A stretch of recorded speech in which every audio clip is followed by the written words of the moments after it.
Okay, so in our last topic, or in our last meeting, the professional development plan, we decided that we're going to focus on teaching emotional literacy. Right.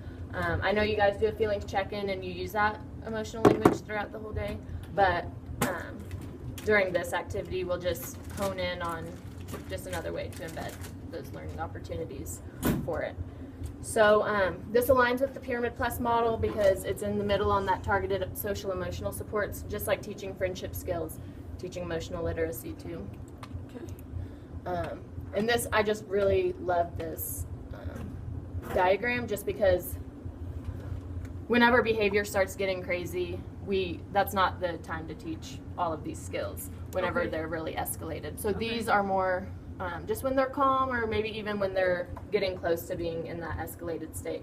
Those are the best times because that's when they're actually able to learn. Oh, okay. So if we can be teaching all of these emotional skills while they're calm, cool, and collected, then they'll be able to use them more whenever they get to that heightened state.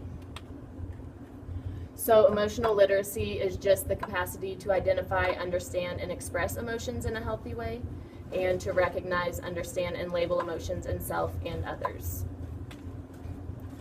So children with a strong foundation in emotional literacy, they tolerate frustration better, get into fewer fights, engage in less self-destructive behavior, are physically healthier, less lonely, less impulsive, and more focused, and have greater academic achievement, which is really what we want in the preschool setting. So, and this is all from the research that has been done with Pyramid Plus and CEFL and all of those early learning communities.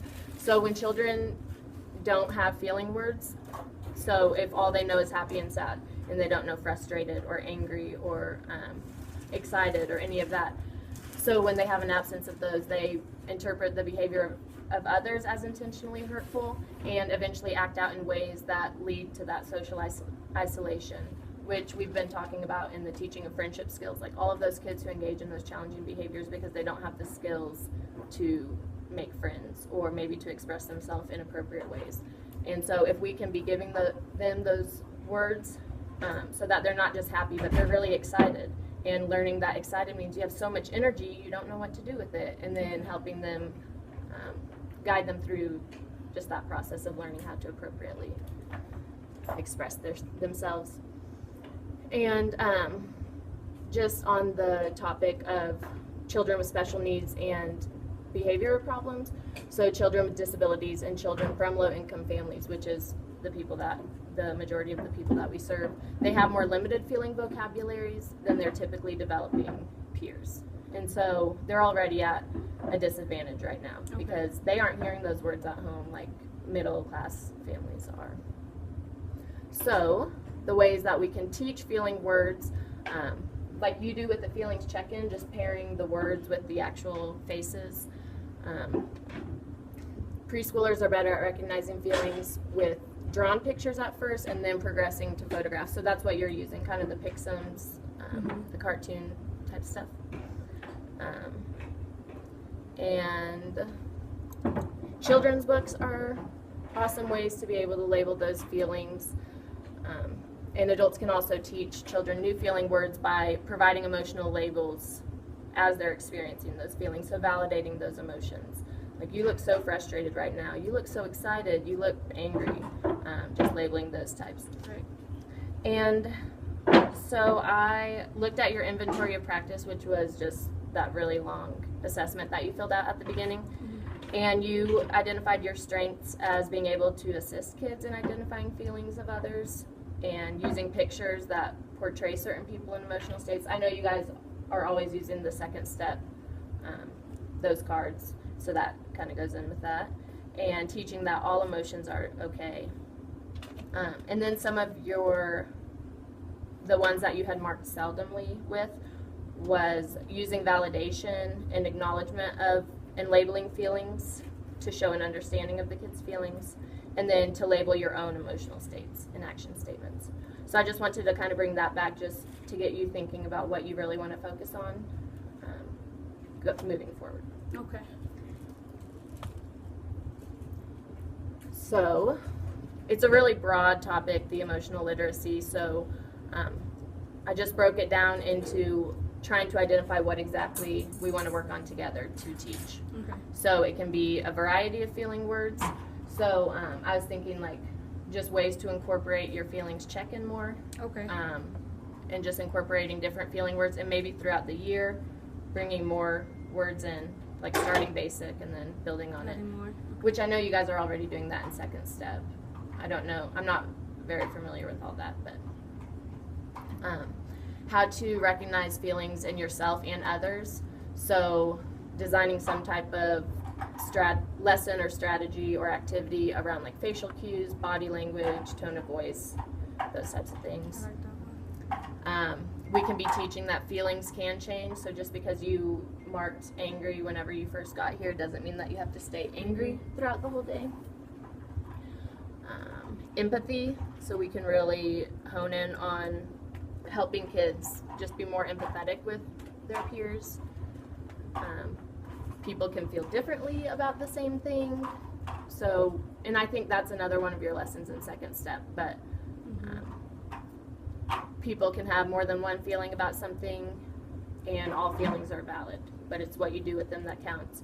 So that can be focused around identifying feelings and then giving them those strategies to appropriately express themselves. Okay.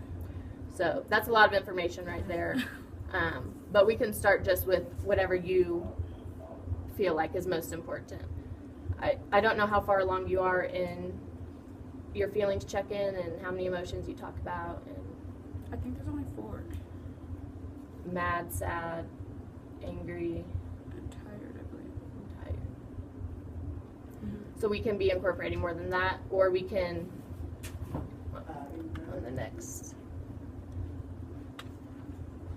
So these are just a long list of examples of strategies that we can work with. So the direct teaching, which is just what we did with the friendship skills, exactly what we did in the first circuit, just explicitly teaching, and during circle or small group, we can use songs and games, which I brought a couple samples. So this is like row, row, row your boat. So happy, happy, smiling faces, look at my big grin. I am happy, see my face, making a big grin. And just a variety of different emotions. And games like, here's a sample game. How does your face look when you feel proud? What makes you proud? So just having that discussion in small groups or large groups or even centers.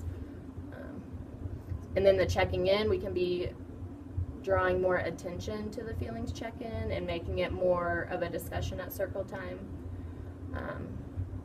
And then I put a few different games that if a game is what you want to focus in on, then... And actually that feelings dice would be perfect because one of our kids are working on feelings. So like we have these feelings dice from our therapist. Nice. So we're going to try that. So they just have different expressions on it, and they just tell us what they are, and then eventually we match the words with the faces. So that's really cool. So that's one of his goals too. River? No, that is actually Evan's. Oh. Well, it's Evan and River. Yeah. Yeah. So how do you use this with him? She said I can incorporate any way I want, but I think I was gonna do it like as a large group at circle. Probably start off with one dice, and because one has like simple feelings, it looks like, but start off with one dice and then have everybody try it and just roll the dice and tell me what that feeling is. And then maybe go to 2 and then probably add their words. Yeah. So. Sweet. Well, that's definitely something that we can build on if that's what you choose to, in making it a game, and that's the whole labeling feelings. And we could start with that, for them to be able to recognize feelings in other people's faces, and then we can build on that. Okay. So that's sweet. I haven't seen those. But awesome, that is an option.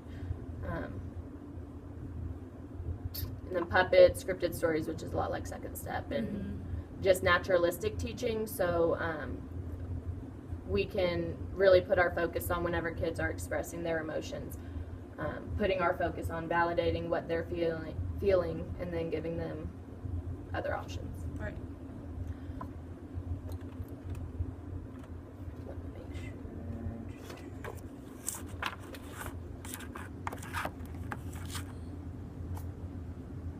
So is that what you feel most comfortable with? Yeah, I haven't started it yet, but I'm gonna try it and see how that looks, how it would work.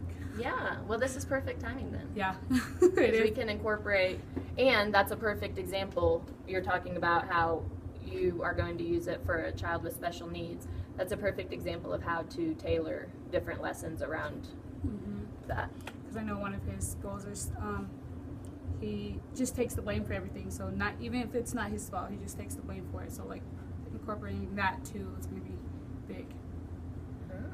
So that's What do you mean, just out of curiosity, taking the blame for everything? So he, Evan, like if a kid got, like if another kid hit a kid in housekeeping, he was there, he'd be like, I'm sorry. Even though he had nothing to do with it, he didn't do anything, he always takes the blame for it. Like he's like, I'm sorry. So like just him knowing, like, you know. Yeah. So that one's gonna be a good one too. Just try to figure that out too to help him learn, you know.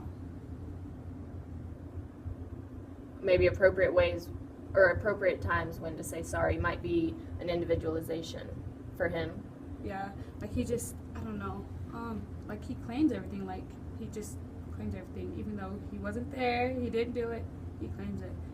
Like I know there was one day he was outside and he was riding on the bike and another kid ran into him, he kept saying, I'm sorry. I'm like, you didn't do anything. So yeah, Aw. yeah, just understanding that. And that's something that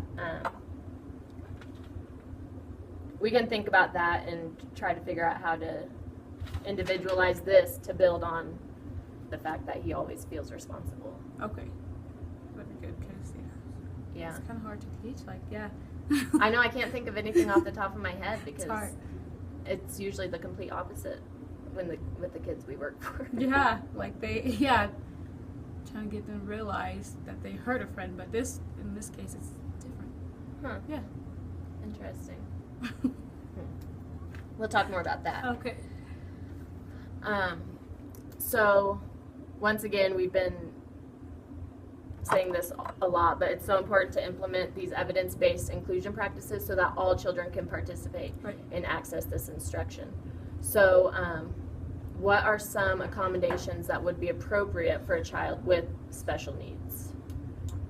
I'm trying to think of River and... That's going to be a good one. Well, and even, which I haven't said her name in like a week.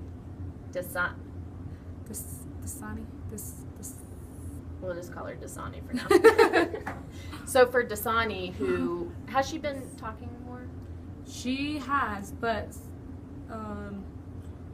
it's like she'll say things and then say other little words in it. So she'll be like, apple, and say something else. So, but she's been doing better. Good. I'm excited to see. Yeah. So I was just thinking with her, because we still don't know if she really fully understands English or if she mainly responds to Spanish. I think she does both. I think I've come to the conclusion she does both. Because I can tell her to sit down and stuff, or sit in a cute chair, or come by me, and she can do all that in English. And then we also were saying certain words in Spanish, and she was responding to them, telling us yes or no. So Yeah. I think she responds to both.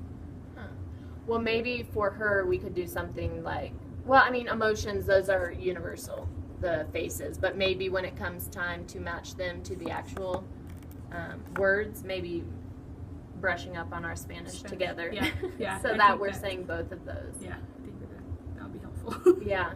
And even like the other, like your Retzi and people who are Spanish speaking but also speak English, I feel like that probably would help them more to be able to link it to their emotion word, Right. you know. So I'm gonna write that down because I can look into just translating the words into Spanish.